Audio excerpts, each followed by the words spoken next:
ঈদুল আজহাকে কেন্দ্র করে নারীর টানে ঘরে ফিরছে মানুষ। এতে বিভিন্ন মহাসড়কে বেড়েছে গাড়ির চাপ। কোথাও কোথাও দেখা দিয়েছে দীর্ঘ যানজট। এ নিয়ে জানাতে গাজীপুরের চন্দ্রাত মোড় থেকে যুক্ত হবেন ইফতেখার রায়হান এবং সাভার থেকে হুমায়ুন কবির, টাঙ্গাইল থেকে কাউসার আহমেদ। আমরা শুরুতেই যাব ইফতেখারের কাছে। ইফতেখার, আপনার কাছে জানতে চাই চন্দ্রা মোড়ের যানজটের পরিস্থিতি কি?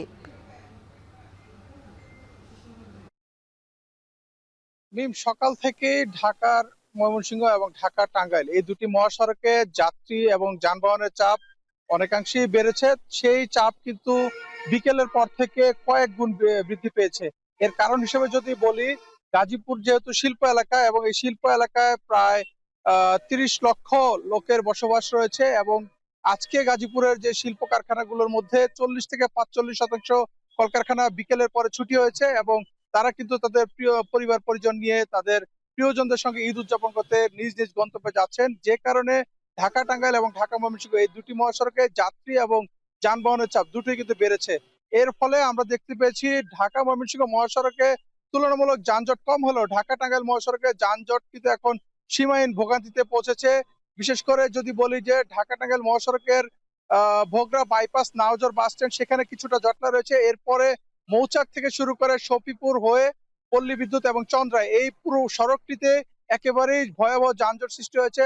গাড়ি দীর্ঘক্ষণ এখানে বসে থাকতে দেখেছি আমরা এবং সেখানে যারা যে সকল দূরপাল্লার যে সকল যানবাহন রয়েছে সেই সকল যানবাহনের যে সকল যাত্রী রয়েছেন তাদেরকেও আমরা ভোগান্তিতে পড়তে দেখেছি। এবং পাশাপাশি আমরা যেটি বলছিলাম যে ঈদের আনন্দ উদযাপন করতে যারা বাড়ি ফিরছেন সেই আনন্দটি কিন্তু মুহূর্তেই বিষাদে পরিণত হতে পারে শুধুমাত্র কিছু কিছু ছোট কিছু ভুলের কারণে। এর মধ্যেই একটি রয়েছে যে খোলা গাড়ি এবং যে মালামাল বাহী যে সকল ট্রাক পিকআপ রয়েছে সেগুলোতে করে কিন্তু ঝুঁকিপূর্ণ ভাবে অনেক যাত্রী কিন্তু বাসে টিকিট না পেয়ে সে সকল যানবাহনে করে যাচ্ছেন।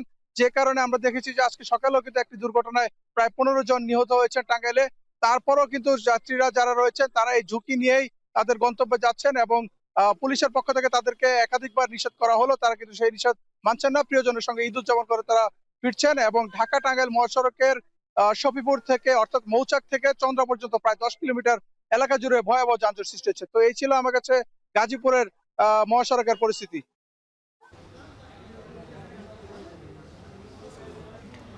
আমরা ইফতেখারের কাছ থেকে শুনছিলাম গাজীপুরের সড়কের অবস্থা। এবার একটু যেতে চাই সাভারে, সেখানে সহকর্মী হুমায়ুন কবির রয়েছে।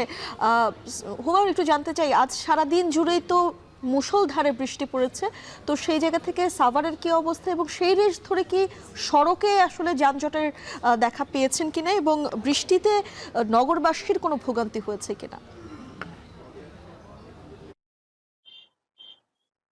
ঢাকা আরিচা মহাসড়ক এবং নবীনগর চন্দ্রা মহাসড়কে ঈদকে সামনে রেখে কিন্তু নারীর টানে বাড়ি ফেরা মানুষের সংখ্যা এবং যানবাহনের সংখ্যা কিন্তু ইতিমধ্যে বেড়েছে। বৃষ্টিতে দুপুর থেকে যে বৃষ্টি হয়েছে, বৃষ্টি আসলে সাধারণ মানুষের যাত্রায় কিছুটা বিঘ্ন ঘটিয়েছে। অনেককে আমরা দেখেছি স্ত্রী সন্তান এবং বাচ্চা কাচ্চা নিয়ে তারা কিন্তু বৃষ্টিতে ভিজতে হয়েছে এবং বৃষ্টিতে ভিজে কিন্তু কাউন্টারের পাশে বাসের জন্য অপেক্ষা করতে দেখা গেছে। তবে বৃষ্টির বিড়ম্বনা আর পাশাপাশি কিন্তু আরো একটি বিড়ম্বনা যুক্ত হয়েছে, সেটি হচ্ছে মহাসড়কে কিন্তু আমরা দেখেছি, বিশেষ করে আমি যে জায়গাটিতে এই মুহূর্তে রয়েছি নবীনগর বাস টার্মিনাল, যে দূরপাল্লার বাস টার্মিনাল রয়েছে নবীনগর এবং বাইপাইল, দুটি হচ্ছে এই ঢাকা আরিচা মহাসড়কের যানজটের হটস্পট খ্যাত। সে কারণে কিন্তু খুব বেশি যানজট না থাকলেও নবীনগর বাস টার্মিনাল সংলগ্ন এলাকা এবং বাইপাইল বাস টার্মিনাল সংলগ্ন এলাকায় কিন্তু মোটামুটি ধীর গতি রয়েছে এবং মাঝে সাঝে আমরা দেখছি 5 মিনিট কিংবা 10 মিনিটের জন্য গাড়িগুলো থেমে থেমেও কিন্তু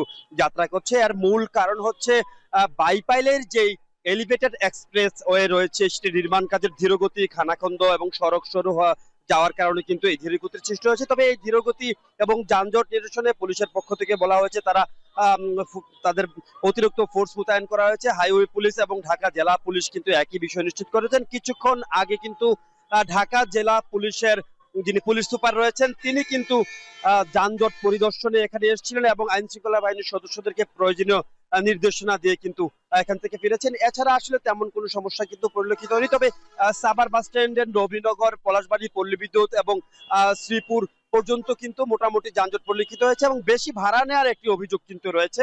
বেশি ভাড়া যাতে না নিতে পারে সেই লক্ষ্যে কিন্তু সংশ্লিষ্ট যারা রয়েছে তাদেরকে ব্যবস্থা নেওয়ার জন্য দাবি জানিয়েছেন যারা যাত্রী রয়েছেন। এই ছিল সড়কের পরিস্থিতিটি আমার কাছে সবশেষ। আমরা সাভারের সহকর্মী হুমায়ুন কবিরের কাছ থেকে সেখানকার পরিস্থিতি শুনছিলাম। এবারে যাব কাউসারের কাছে, তিনি রয়েছেন টাঙ্গাইলে। কাউসার, জানাবেন যমুনা সেতু মহাসড়কে যানবাহনের চাপ কেমন দেখছেন?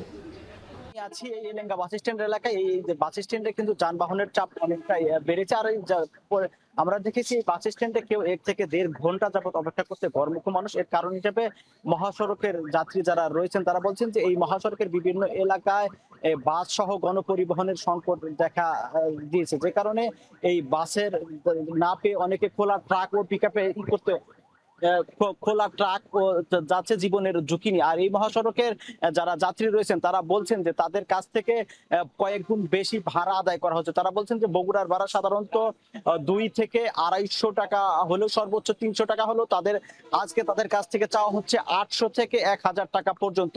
আর এদিকে আমরা দেখেছি যে যারা খোলা ট্রাকে যাচ্ছেন তারা বলছেন যে কেউ আধা ঘন্টা থেকে 1 ঘন্টা যাবত এই বাসে আসন না পেয়ে তারা জীবনের ঝুঁকি নিয়ে তারা 4 থেকে 500 টাকা করে ট্রাকে যাচ্ছেন। তারা বলছেন যে বাসে একদিকে আসন পাওয়া যাচ্ছে না, অপরদিকে এই যে জীবনের ঝুঁকি নিয়ে তারা কম ভাড়ায় তারা গন্তব্যে যেতে পারছেন, যে কারণেই তারা জীবনের ঝুঁকি হলেও তারা এই ট্রাকে যাচ্ছেন। আমরা দেখেছি যে আজ ভোরে এই কালীহাতির সরাতল এলাকাতে একটি ট্রাক উল্টে ট্রাকে থাকা 15 জন যাত্রী নিহত হয়েছে।